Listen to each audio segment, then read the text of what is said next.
Welcome to the Geek Easy.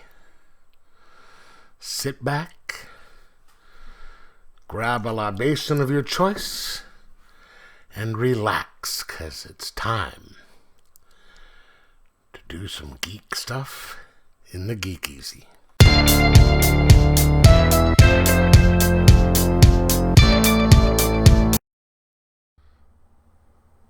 Welcome back to the Geek Easy, fellow geeks. Let's open the beverage of your choice,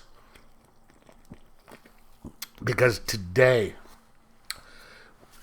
I am going to be talking about John Carpenter's Asylum, a book that I picked up at CincyCon.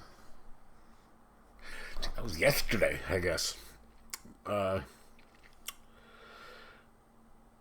It is published by it says SRC, but I think it's Stormfront.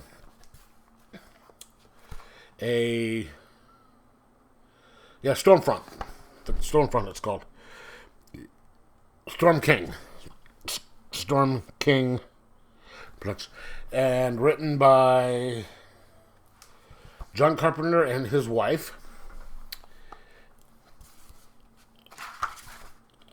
Created by John Carpenter, Thomas Ian Griffin, and Sandy King. Sandy King is his Carpenter's wife. It says City of Angels, Hearts of Darkness, Volume 1. This covers the first 6 issues of the series. And it is, of course, a nice hardback. When I opened it up, I don't know if I saw these when I did the unboxing. There are these 2 really nice drawings that came with it. Both are characters are in the book. What we have here is a book where you have a serial killer who is going through Los Angeles, right? You have a defrocked priest. Not only is this gentleman defrocked as a priest, he was excommunicated from the church. Meaning, if you are excommunicated, you are no longer, you're like, obviously it's a Catholic thing, you are no longer, they're basically kicking you out. So he is a defrocked priest and excommunicated who is a exorcist. And you also have a cop. Now, the reason why the ex-priest was defrocked and excommunicated has to do with an exorcism that they botched, or that he botched. The child died, and the senior priest was crippled due to something, and the older priest doesn't hold this guy responsible for it. In fact, they're still working together. Obviously, the older priest is in a wheelchair, and he's still a priest, but the other guy is kind of his. He does the actual physical stuff and going after all these demons, and of course, the cop is kind of dirty and all that. See, so you start out here, you got these 3 girls, right? They're coming out of a party, and they have a bit of a little kind of a disagreement on things, and the other one's saying, "Hey, I'm gonna go to this party. I'm gonna go do this stuff. You two can catch up with me later." And we got let's see, where is that happy dude right there who's following him, and he basically kills her and slices her up. And so he is what you think is the serial killer. Then you're introduced to the ex-priest,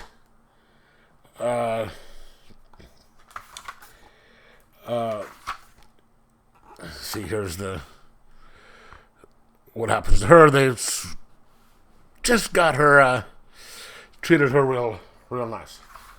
And that is how this happening to her is how the cops are called into it. The cops called and saying, hey, we've got another body here. And the exorcist is like, hey, this is other stuff. And that is the point that starts bringing them into contact with each other.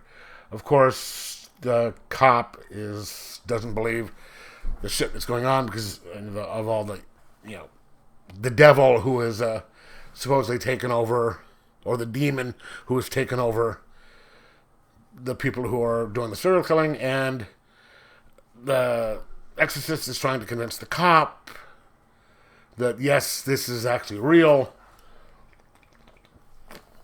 and there's double dealing with, the demon is taking possession of different people and, just causing all problems for the cop and making it look like he's guilty of stuff and going after the priest. And so the story is really good. You have to pay attention to follow the story a bit.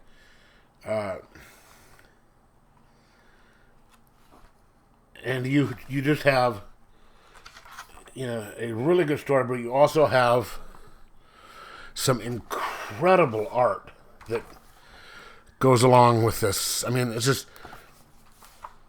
this is the type of quality that would go with someone like John Carpenter, okay? Because, he can, his name will lend, he's got a big history in horror, and he can get big names and stuff. Excuse me. And his company's done a couple of other stories, and I have to tell you, I wasn't sure what to think of when I got this. I actually thought from this picture that it might have been about vampires, but I was wrong. But this is a great story that just keeps you kind of guessing and has this incredible art that makes it just so you can really see what's going on. You don't need to worry anything about not, some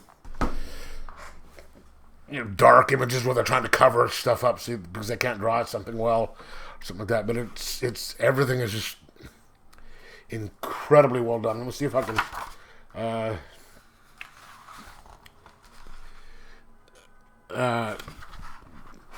get the authors. I mean, art by sorry about this. Art by Leonardo Munco. And colors by something. Here, let me just put this up here. They all did a fantastic job on this book. And I am really looking forward to trying to find the second book in this. This is the trade. Hopefully in hardback to read this, because this solves this is the first storyline, and then it sets up for the next storyline. And holy shnikes, this was good. There's a couple points in there where it kind of jumps a bit, and you have to look back a page or so and say, okay, wait a minute, did I miss a page? Because sometimes you turn a page and you might turn 2 pages accidentally. So there's a couple points where I did that, and I wasn't doing the 2 pages. So there's a couple points where you're just like, what? Okay, all right, let me just follow this. So that's going to knock it down just a little bit. But other than that, it was a great book, and I'm really glad that I got it. And I recommend this. I'm going to give it a 4.5 out of 5. And say, if you're a fan of John Carpenter's type of horror work with a really good set of art, pick this up because it's worth it. Anyway, let me know in the comments below whether you read it or not, what you thought of it, and like, subscribe, and most of all, enjoy your horror.